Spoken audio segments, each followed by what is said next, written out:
નમસ્કાર, આપ જોઈ રહ્યા છો નિર્ભય ન્યૂઝ અને હું છું આપની સાથે રિધિ.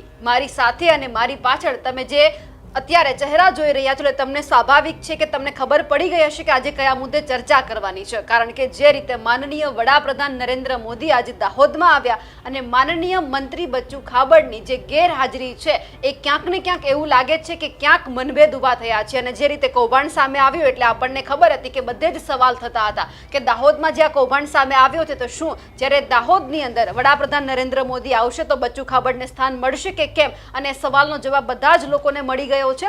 એટલે મારી સાથે અત્યારે અમારા એડિટર ગોપીબેન ઘાંગર જોડાયેલા છે. સૌથી પહેલા તો ગોપીબેન એ જ સવાલ કે જાતે નથી આવ્યા કે પછી ભાજપે કહી દીધું કે તમારે નથી આવવાનું? સવાલ આજનો એ જ છે કારણ કે મોકો હતો પ્રધાનમંત્રી સાથે તસવીર લેવાનો. અને મંચ ઉપર આજે લગભગ બધા જ મંત્રી હતા. ત્યાં કુબેર ડિંડોર હતા, મુકેશ પટેલ હતા, જેઠાભાઈ ભરવાડ જે છે આહિર આપણા વિધાનસભાના ઉપાધ્યક્ષ એ પણ ત્યાં હાજર હતા. આ બધાની વચ્ચે મંત્રી બચ્ચુ ખાબડની ગેરહાજરી જે છે ખૂબ જ સૂચક દેખાતી હતી. અને સૌથી ઇન્ટરેસ્ટિંગ વસ્તુ એ છે રિદ્ધિ કે 3 દિવસ પહેલાની બચ્ચુ ખાબડની આ એક પોસ્ટ છે. માનનીય વડાપ્રધાન નરેન્દ્ર મોદી સાહેબના દાહોદ જિલ્લાના આગામી સૂચિત પ્રવાસ અન્વયે આજરોજ હેલિપેડ તથા સ્થળ નિરીક્ષણ કર્યું અને જરૂરી સૂચન આપી. આ એ તસવીરો છે બચ્ચુ ખાબડની. એટલે ક્યાંક એવું લાગતું હતું કે બચ્ચુ ખાબડ આજે કાર્યક્રમમાં દેખાશે, પરંતુ બચ્ચુ ખાબડ આજે કાર્યક્રમમાં નથી દેખાયો. જો અહીંયા સ્પષ્ટ સંદેશ છે કે બચ્ચુ ખાબડનું મંત્રી પદ હવે રહેશે કે નહીં એ પણ અહીંયા સવાલ ઊભો થાય છે. કારણ કે ક્યાંક ને ક્યાંક પ્રધાનમંત્રી હંમેશા એવું ઈચ્છતા હોય છે, અને મેં અત્યાર સુધી જેટલા પણ કાર્યક્રમ પ્રધાનમંત્રીના કવર કર્યા છે એ દરેક કાર્યક્રમની અંદર એટલું તો સૂચક હોય છે કે જે લોકો કોન્ટ્રોવર્સીમાં હોય છે, જ્યારે પ્રધાનમંત્રીનો કાર્યક્રમ નક્કી થાય છે અને એ પહેલાં કે પછી જે લોકો કોન્ટ્રોવર્સીમાં આવે છે એ કોન્ટ્રોવર્સીમાં આવતા લોકોને પ્રધાનમંત્રીના કાર્યક્રમથી દૂર રાખવાના. કારણ કે જો બચ્ચુ ખાબડ આજે મંચ ઉપર દેખાત તો ઓપરેશન સિંદૂર ભૂલાઈ જાત, આદિવાસીઓ માટે થઈ રહેલા વિકાસના કામો ભૂલાઈ જાત, મીડિયાની અંદર ચર્ચામાં એકમાત્ર વ્યક્તિ રહેત અને એ બચ્ચુ ખાબડ છે. એટલે આજે બચ્ચુ ખાબડની જે ગેરહાજરી છે એ ક્યાંક ને ક્યાંક પ્રધાનમંત્રી કાર્યાલય તરફથી નક્કી કરેલી હોય એવું લાગતું હતું. અને બીજી વસ્તુ તમે જુઓ, અહીંયા આગળ કાર્યક્રમની જવાબદારી બચ્ચુ ખાબડને સોંપવામાં આવી. એટલે બચ્ચુ ખાબડ માટે પણ આ સ્પષ્ટ સંદેશ છે કે કામ તમારે કરવાનું છે, કાર્યક્રમને તમારે સફળ બનાવવાનો છે, લોકોને લાવવાના છે, પણ તમારી ગેરહાજરી રહેશે. ભારતીય જનતા પાર્ટીની આ પરંપરા રહેલી છે. પરંપરા એટલે વર્ષોથી ભારતીય જનતા પાર્ટીમાં જ્યારે કોઈ વ્યક્તિ કોન્ટ્રોવર્સીમાં આવે છે ત્યારે એનાથી બધા ડિસ્ટન્સ કરવા લાગે છે. અને આ ડિસ્ટન્સનું જ પરિણામ આજે આપણે જોઈ શકીએ કે બચ્ચુ ખાબડ પ્રધાનમંત્રીના કાર્યક્રમમાં આજે ના દેખાયા.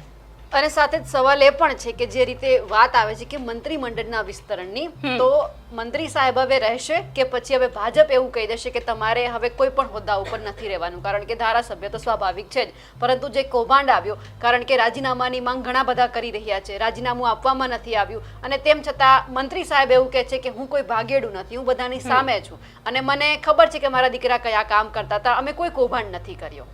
જો સૌથી પહેલા તો અહીંયા સવાલ એ આવે છે 71 કરોડ રૂપિયાનું આજે મનરેગાનું કૌભાંડ છે. આ મનરેગાનું કૌભાંડ કાગળ ઉપર છે.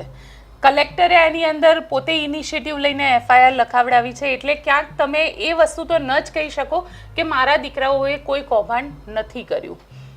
બીજી વસ્તુ કે આ પહેલા જ્યારે કેબિનેટ મળી, એટલે ગયા બુધવારની જે કેબિનેટ મળી હતી જેમાં પ્રધાનમંત્રી આવવાના હતા, એમના કાર્યક્રમની ચર્ચા થવાની હતી, દાહોદ જિલ્લાની અંદર આવવાના હતા, અને આ જે વિસ્તાર છે એ પણ બચ્ચુ ખાબડનો વિસ્તાર હતો, છતાં બચ્ચુ ખાબડની એ સૂચક ગેરહાજરી કેબિનેટની અંદર. અને બચ્ચુ ખાબડે પછી એવું નિવેદન આપ્યું કે હું અહીંયા જ છું કેમ કે પ્રધાનમંત્રી આવવાના છે, એટલે હું કાર્યક્રમની તૈયારીમાં લાગેલો છું. અને એની આ તસવીરો પણ આપણને જોવા મળી. પણ તમારે એ માનવું રહ્યું, કારણ કે જે રીતે ભારતીય જનતા પાર્ટીની અંદર એક વસ્તુ છે કે આ પહેલાં જે BZનું કૌભાંડ આવ્યું અને BZની કૌભાંડની અંદર પણ ભીખુસિંહ પરમારનું નામ આવ્યું અને એમના દીકરાનું ઇન્વોલ્વમેન્ટ સામે આવ્યું. એ પછી તમે કેટલી વાર જાહેર મંચ ઉપર ભીખુસિંહ પરમારને જોયા? બહુ જ ઓછી વખત. એટલે ક્યાંક ને ક્યાંક એ સ્પષ્ટ સંદેશ હોય છે ભારતીય જનતા પાર્ટીમાં કે તમારા પરિવારનું એક કૌભાંડ સામે આવ્યું છે એટલે તમને હવે સાઇડલાઇન કરી દેવામાં આવશે. ભારતીય જનતા પાર્ટીમાં મંત્રી હોય કે નાનામાં નાનો કાર્યકર હોય, આ દરેક જગ્યાએ આ વસ્તુ જોવા મળે છે. અને બીજી વસ્તુ કે ભારતીય જનતા પાર્ટીમાં ક્યારેય કોઈ પ્રધાનમંત્રીના નામને લઈને કોઈ રિસ્ક લેવામાં નથી આવતું. એ CR પાટીલ હોય, એ ભૂપેન્દ્રભાઈ હોય કે પછી હર્ષ સંઘવી હોય, આ બધી જ વ્યક્તિને તમે જોવો તો હું જેટલું આ લોકોને નજીકથી ઓળખું છું, જ્યારે પણ આવી કોઈ વ્યક્તિ કોન્ટ્રોવર્સીની અંદર ઘેરાય છે ત્યારે આ બધા જ એનાથી ડિસ્ટન્સ કરી લે છે. કેમ કે એ નથી ઈચ્છતા કે એ જે છાંટા ઉડેલા છે એ છાંટા એમના પોતાના પર્સનલ પેલા ઉપર પણ ઉડે. હવે તમને બીજી વસ્તુ કહું, કારણ કે ભારતીય જનતા પાર્ટી આજે શું, ભારતીય જનતા પાર્ટીમાં બધા દૂધના ધોયેલા થોડી ના છે. તમે બચ્ચુ ખાબડ ઉપર કોઈ એક વ્યક્તિ બોલશે તો શું એ જે બોલનાર વ્યક્તિ છે, એ બોલનાર નેતા જે છે એનો પણ તમે ચિઠ્ઠો કાઢશો તો ક્યાંક ને ક્યાંક જે વ્યક્તિને આપણે સ્કૂટર લઈને જોતા હતા એ જ વ્યક્તિ આજે ફોર્ચ્યુનર લઈને કે ડિફેન્ડર લઈને ફરે છે ભારતીય જનતા પાર્ટીમાં. કામ તો બધા એ જ કરી રહ્યા છે, વર્ષોથી નેતા છે. તો આટલા પૈસા આવે છે કઈ રીતે? નેતાની MLAની સેલરી કેટલી? 1.5 લાખ રૂપિયા, અને એ પણ હમણાં થઈ. જો 1.5 લાખની સેલરીની અંદર ફોર્ચ્યુનર આવતી હોય, ઘર આલિશાન બની જતા હોય, બંગલા મોટા મોટા બની જતા હોય, તો ક્યાંક ને ક્યાંક તો કરપ્શન કે કંઈક તો થતું જ હશે. આપણે એવું નથી કહેતા કે બધા ભ્રષ્ટાચારી છે, એમાં ઘણા ઈમાનદાર એવા નેતા પણ હોય છે કે જે ST બસમાં આજે પણ ટ્રાવેલ કરતા હોય છે.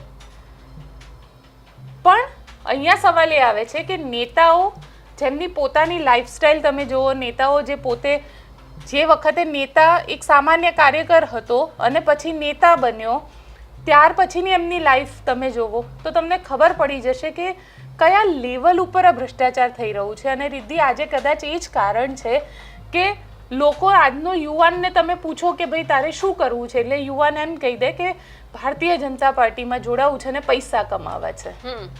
આજના યુવાનને ભારતીય જનતા પાર્ટી એટલે જોઈએ છે કે એને પૈસા કમાવા છે.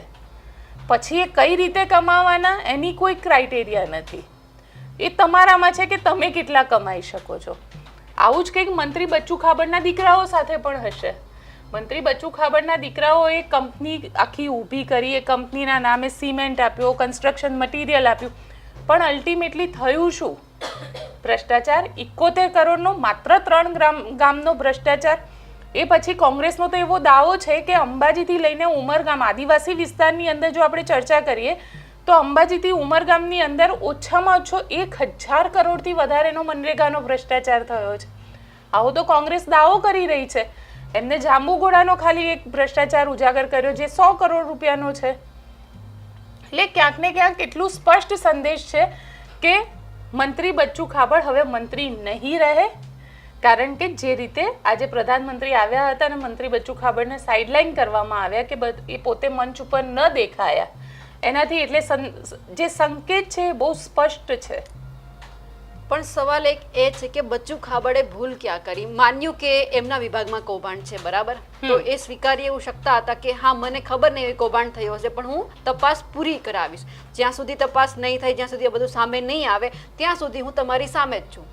મંત્રી સાહેબ દેખાયા 2-3 દિવસ પછી, બરાબર, તો એમની એ ભૂલ કહી શકાય કે એમને ખબર હતી કે ચાલો એમના વિભાગમાં ઘરમાં શું થાય છે તો બધાને ખબર હોય, વિભાગમાં અંધારું રાખીને જો કોઈ બેઠા હોય તો એમને ખબર હોવી જોઈએ. જો રિદ્ધિ, સૌથી મહત્વની વસ્તુ એ છે કે વિભાગ મંત્રી બચ્ચુ ખાબડનો છે. ભ્રષ્ટાચાર થયો એ કરનાર વ્યક્તિ કોણ છે? એમના દીકરાઓ છે. પૈસા આવતા હતા તો એમના ઘરમાં જ આવતા હતા, દીકરાઓ એમની સાથે જ રહેતા હતા. એવું પણ નથી કે દીકરાઓ અલગ રહેતા હતા, દીકરાઓ એમની સાથે રહેતા હતા. એટલે અહીંયા સ્પષ્ટ છે કે આજે મારા ઘરની અંદર પૈસા આવતા હોય અને જો મારું બાળક એ પૈસા એબ નોર્મલી લાવતું હોય તો મારા માટે એ સવાલ થવો જોઈએ કે કઈ રીતે આટલા પૈસા આવે છે. આ કંઈક ખોટા રસ્તે તો નથી ચડી ગયો ને? પણ જ્યારે મંત્રી સાહેબ પોતે જે વિભાગના મંત્રી હોય અને એમની જ સહીથી બધી જ વસ્તુ અપ્રૂવ થતી હોય તો પછી વાંક કોનો કાઢવાનો? એનો મતલબ તો એ જ થયો ને કે સીધી રીતે મંત્રી પોતે જ કહેતા હશે કે આ રીતના આ સ્કેમ કરી શકાય, આ વિભાગનું આ ફાઇલ છે આ રીતે ક્લિયર થઈ શકે, આ ફાઇલ મારી પાસે આવશે, હું સહી કરી આપીશ, તમે પૈસા લઈ લેજો. તો ક્યાંક ને ક્યાંક આ જો એક વસ્તુ તમારે માનવી પડે કે પ્રધાનમંત્રી નરેન્દ્ર મોદી આ બધી જ વસ્તુમાં ખૂબ દૂરદ્રષ્ટા છે. કારણ કે પ્રધાનમંત્રીએ આ બધું જ જોયું છે. પ્રધાનમંત્રી ગુજરાતમાં મુખ્યમંત્રી પણ રહ્યા છે. પ્રધાનમંત્રીએ ગુજરાતની અંદર આ બધા જ નેતાઓ જે અત્યારે મંત્રી બનીને બેઠા છે આ બધાને ખૂબ નજીકથી કામ કરતા જોયા છે. એમને ખબર છે કે મારે કોણ કઈ રીતે કેવી રીતે ભ્રષ્ટાચાર કરી શકે છે, કયા વિભાગમાં કઈ રીતે થઈ શકે. એટલે કદાચ આજે આખી સ્કેમ કરવામાં આવ્યું અને જે થયું છે મનરેગાના નામ ઉપર, કારણ કે કેન્દ્ર સરકારની યોજના છે. કેન્દ્ર સરકારની આ યોજનામાં મંત્રીના પુત્રની એજન્સી લાગી અને એમના વિભાગથી આખું સ્કેમ થયું. તો મતલબ એ કે આ આખું આમાં કેટલું ઇન્વેસ્ટિગેશન પોલીસ કરશે એ પણ સૌથી મોટો સવાલ છે.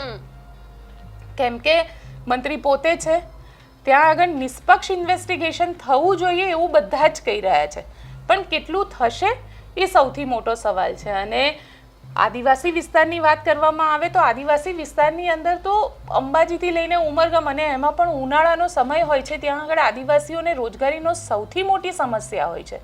અને એ સમસ્યા માટે જ મનરેગા રાખવામાં આવી છે. અને એ જ મનરેગાના નામ ઉપર જો 71 કરોડનો ભ્રષ્ટાચાર કરવામાં આવતો હોય માત્ર 3 ગામનો, તો જો 300 ગામનું આખું ઇન્વેસ્ટિગેશન કરવામાં આવે તો વિચાર કરી લો એ ભ્રષ્ટાચાર ક્યાં જઈને પહોંચશે. સાથે જ્યારે આજે વડાપ્રધાન આવ્યા એમની એક વાત હતી કે હું ઋણ ચૂકવવા માટે આવ્યો છું આદિવાસીઓના, અંબાજીથી લઈને ઉમરગામ સુધીના. પ્રધાનમંત્રી એમના જૂના અનુભવો વર્ણવ્યા અને એમને કહ્યું કે હું અહીંયા આવતો હતો ત્યારે આવી રીતે હું અહીંયા જતો હતો, અહીંયા રોકાતો હતો.